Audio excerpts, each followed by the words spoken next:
Students, welcome to our channel. इस channel पर हम आज से शुरू करने जा रहे हैं जनरल साइंस के क्वेश्चन, जो कि आपको हर एग्ज़ाम में हेल्प करेंगे। आपका टारगेट कोई भी एग्ज़ाम हो, यूपीएससी तक हो। देखिए, साइंस के जो जनरल क्वेश्चन है वो हमें पता है कि किस तरह से हमारा बेस शुरू होता है। तो वो शुरू होता है आपका एनसीईआरटी से। तो उसी को ध्यान में रखते हुए सारे प्रीवियस ईयर क्वेश्चन, जो भी आपकी पॉसिबिलिटी है क्वेश्चन आने की, उनको हम देखेंगे। देखिए, आज की जो वीडियो है, यहाँ से 1 नंबर का क्वेश्चन ज़रूर हर एग्ज़ाम में आता है, अगर आप जनरल साइंस के किसी एग्ज़ाम को टारगेट कर रहे हैं। तो आज का जो वीडियो है वो आपका जनरल बायोलॉजी के ऊपर है।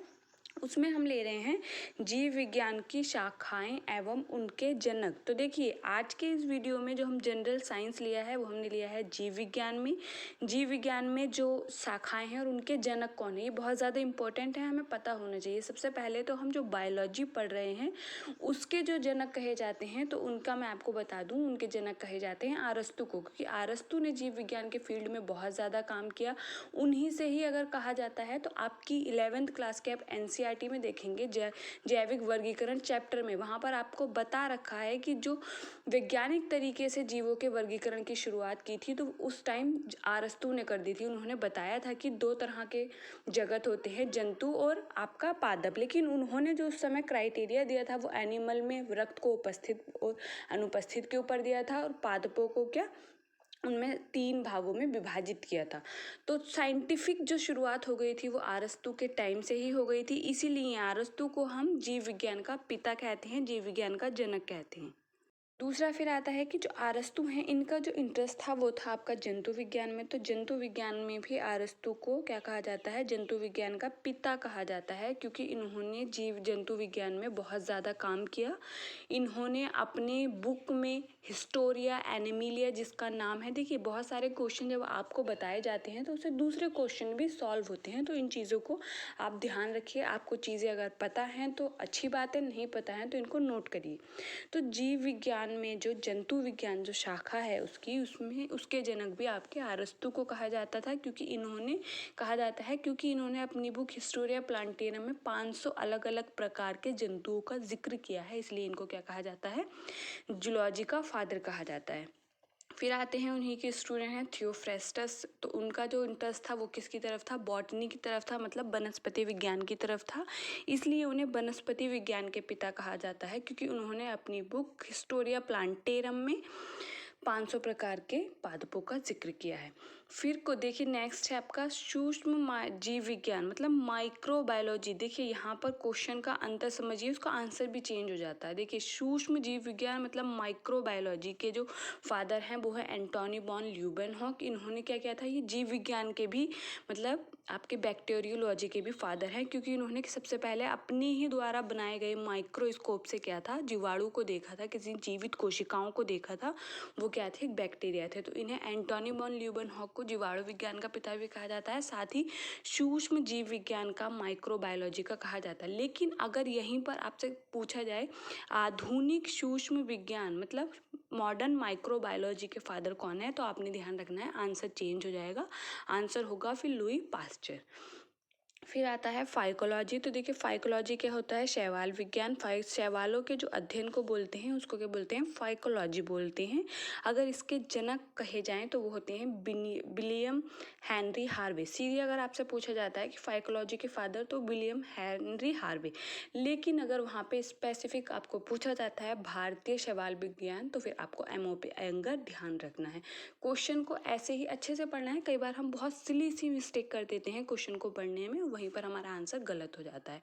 अगर इंडियन फाइकोलॉजी होगा तो एमओपी अयंगर है, अगर सिर्फ फाइकोलॉजी के फादर पूछा जाएगा तो विलियम हेनरी हार्वे हैं, ध्यान रखना है। फिर आपका आता है कोशिका विज्ञान। देखिए, कोशिकाओं के अध्ययन को कोशिका विज्ञान कहते हैं, साइटोलॉजी भी कहते हैं। कई बार हिंदी में ही आपको लिखा हुआ मिलेगा साइटोलॉजी, तो ध्यान रखना है, कोशिकाओं के अध्ययन को क्या बोलते हैं, साइटोलॉजी बोलते हैं। तो इसके जो जनक हैं वो कौन है, रॉबर्ट हुक हैं, क्योंकि जो रॉबर्ट हुक हैं उन्होंने सबसे पहले कोशिकाओं की खोज की। लेकिन उस टाइम जो उन्होंने कोशिका की खोज की थी वो असल में क्या थी, कोशिका भित्ति थी।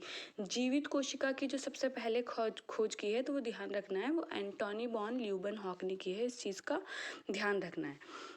फिर आता है औतिकी हिस्टोलॉजी, मतलब ऊतकों के अध्ययन को क्या बोलते हैं, हिस्टोलॉजी बोलते हैं। इसके जो जनक हैं वो कौन है, मार्सेलो मेलपिगी। नेक्स्ट है आपका जेनेटिक्स, मतलब जेनेटिक्स आनुवांशिकी के फादर कौन है, तो ये सबको पता होता है। आनुवांशिक लक्षणों की जो वंशागति होती है, मतलब जो आनुवांशिक लक्षण है उनका जो एक पीढ़ी से दूसरी पीढ़ी में जाना, वो क्या उस हिस्ट्री उसको क्या बोलते हैं, स्टडी को हम आनुवांशिकी बोलते हैं, जेनेटिक्स। और इसके जो फादर थे वो थे ग्रेगर जॉन मेंडल। इन्होंने क्या किया था, मटर के जो प्लांट है उस पर क्या अपनी स्टडी को किया था, और ध्यान रखना है कि 7 पेयर इन्होंने करेक्टर को लिया था।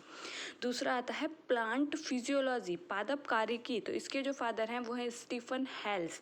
तो प्लांट फिजियोलॉजी मतलब प्लांट की जो कार्यकी होती है उसकी जो फिजिकली जो मॉर्फोलॉजी है उसको क्या बोलते हैं, प्लांट फिजियोलॉजी। पूरा उसका जो वर्क करता है वो उसके जो फादर हैं वो कौन है, स्टीफन हेल्स।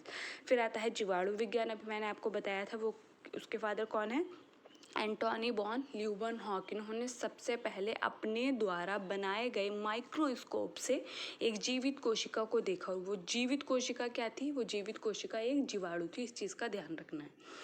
देखिए नेक्स्ट, चिकित्सा विज्ञान, ये बहुत इंपॉर्टेंट है। मेडिकल साइंस, जो मेडिकल के स्टूडेंट होते हैं जो एमबीबीएस करते हैं या दूसरे कोई कोर्स करते हैं, तो उसमें क्या होता है, आपका जो हिप्पोक्रेटस है, हिप्पोक्रेटस शपथ दिलाई जाती है उनको, तो ये चीज़ ध्यान रखना है। तो चिकित्सा विज्ञान मेडिकल साइंस के जो जनक हैं वो हैं हिप्पोक्रेटस, और इन्होंने क्या किया था, मानव रोग जो होते हैं उन पर प्रथम लेख लिखा था। ये चीज़ भी आपने ध्यान रखनी है। जो भी मैं एक एक लाइन बोल रही हूँ वो एक एक लाइन आपके एग्ज़ाम में पूछी गए क्वेश्चंस होते हैं, तो आपने ध्यान रखना है, अच्छे से सुनना है। दूसरा देखिए इम्यूनोलॉजी, प्रतिरक्षा विज्ञान, इम्यूनोलॉजी जो होती है उसके जो फादर हैं एडवर्ड जेनर हैं। एडवर्ड जेनर ने आपका जो चेचक है, स्मॉल पॉक्स, उसका भी टीका दिया था। तो ये चीज़ भी ध्यान रखना है, क्वेश्चन बहुत पूछा जाता है कि चेचक का जो टीका है वो किसने दिया था, तो दिया था एडवर्ड जेनर ने।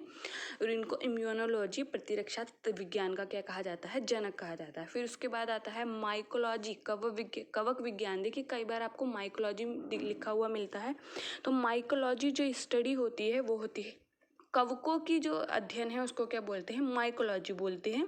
और इसके जो जनक हैं वो है माइकेली। अब नेक्स्ट है आपका टैक्सोनॉमी, मतलब वर्गीकी। तो देखिए टैक्सोनॉमी क्या है, जो प्लांट्स जो होते हैं उनका वर्गीकरण, एक क्रमबद्ध रूप से वर्गीकरण जो होता है उसको हम टैक्सोनॉमी बोलते हैं वर्गीकरण में, ठीक है, वर्गीकी। तो इसमें जो सबसे ज़्यादा वर्क जो किया है वो कैरोलस लीनियस ने किया है, इसलिए उनको फादर ऑफ टैक्सोनॉमी बोला जाता है, टैक्सोनॉमी के जनक कहा जाता है। यहाँ पर थोड़ा सा मिसिंग है तो आप उस चीज़ को लिख लेना। यहाँ पर वर्गीकी जो फादर हैं वो कौन है आपके, कैरोलस लीनियस है। कैरोलस लीनियस से और भी चीज़ें जुड़ी हैं, जैसे द्विनाम पद्धति उन्होंने जो दी थी, द्विनाम पद्धति आपकी किसने दी थी, कैरोलस लीनियस ने दी थी।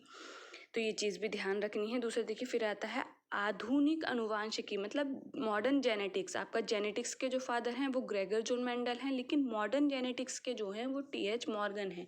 तो इसी तरह से क्वेश्चन जो है कंफ्यूज करके पूछे जाते हैं। बच्चे सिर्फ मॉडर्न या फिर ऐसे आधुनिक जो होता है उस चीज़ को नहीं पढ़ते, या जहाँ सिली मिस्टेक करते हैं वो क्या होता है, नॉट और हाँ, यस और नो में जहाँ नोट होता है कई बार बच्चे उन क्वेश्चन को नहीं अच्छे से पढ़ते। तो देखिए वहीं पर बहुत सिली मिस्टेक होती है, और आपका 1 नंबर आपको मेरिट में कहाँ से कहाँ पहुँचा सकता है ये आपको बहुत अच्छे से पता है।